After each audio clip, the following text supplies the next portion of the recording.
اعوذ باللہ من الشیطان الرجیم بسم اللہ الرحمن الرحیم۔ السلام علیکم، امید ہے کہ آپ سب خیریت سے ہوں گے۔ اللہ تبارک تعالی آپ سب کو ہمیشہ خوش رکھے، آباد رکھے۔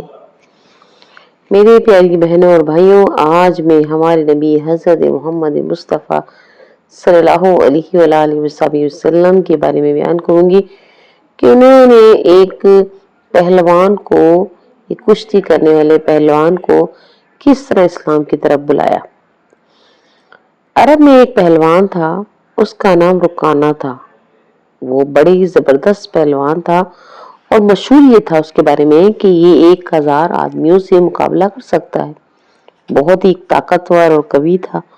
اس کے بدن کا وزن جو تھا، اس کے بارے میں کہا جاتا ہے کہ اونٹ ذبح کر کے اس کی کھال بچھا دی جاتی تھی اور رکانہ اس پر بیٹھتے اور نوجوان عرب اس کھال کو کھینچتے تو وہ کھال ٹوٹ جاتی، پھٹ جاتی، مگر وہ رکانہ پہلوان ایک جنبش بھی نہیں کرتا تھا، ایک طرف ذرا سا ہلتا بھی نہیں تھا۔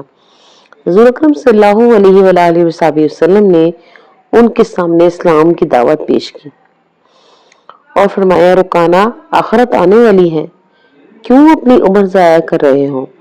اسلام قبول کر لو اور اللہ تعالی کی طرف متوجہ ہو جاؤ۔ انہوں نے کہا، اے محمد مصطفیٰ صلی اللہ علیہ وآلہ وسلم، میں نہ تو کوئی عالم فقیہ ہوں نہ سمجھدار، میں تو ایک پہلوان ہوں، مجھ سے کشتی کرو، اگر آپ نے مجھے پچاڑ دیا تو میں آپ کے دین کو قبول کر لوں گا۔ آپ نے فرمایا، بسم اللہ، وہ لنگوٹ کس کر آ گیا اور حضور اکرم صلی اللہ علیہ وآلہ وسلم بھی آستین چڑھا کر میدان میں کشتی میں آ گئے۔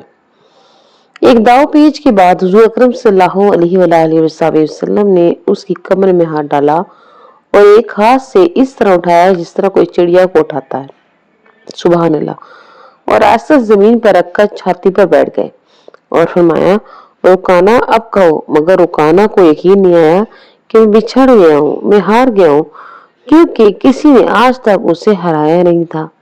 اور حضور اکرم صلی اللہ علیہ وآلہ وسلم نے اس طرح ہرایا کہ اتنی وزنی لاش کو ایک ہاتھ سے اٹھا کر نیچے رکھنا اور آہستہ سے رکھ دیا اور اس طرح کہا کہ میں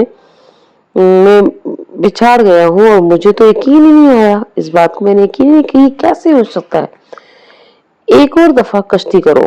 اس پہلوان نے حضور اکرم صلی اللہ علیہ وآلہ وسلم کو کہا کہ ایک اور بار ہم کشتی کرتے ہیں، لڑائی کرتے ہیں۔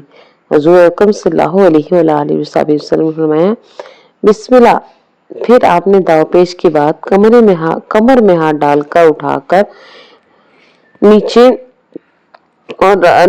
کیا اور ایسے زمین پر رکھ دیا اور فرمایا، اب بتاؤ، یہی شرط تو ٹھہری تھی کہ اگر تم بچھڑ گئے تو آپ اسلام قبول کر لو گے۔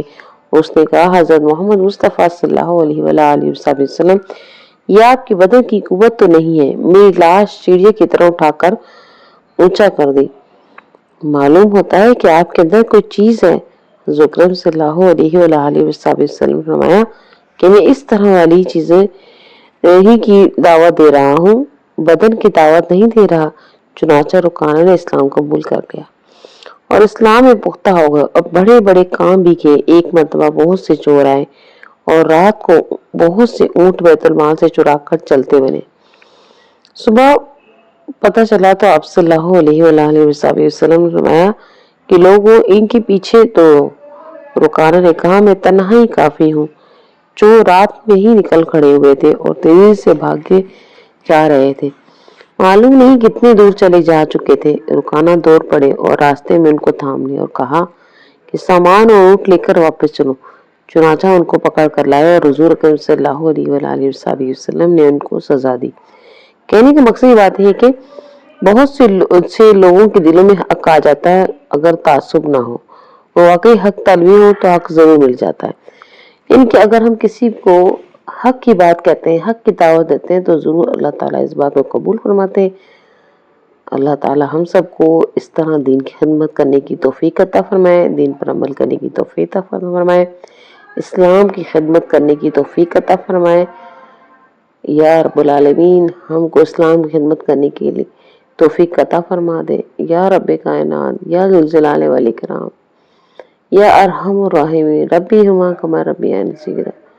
یا رب کریم ہم سب کو دین کی خدمت کے لیے قبول فرما لے۔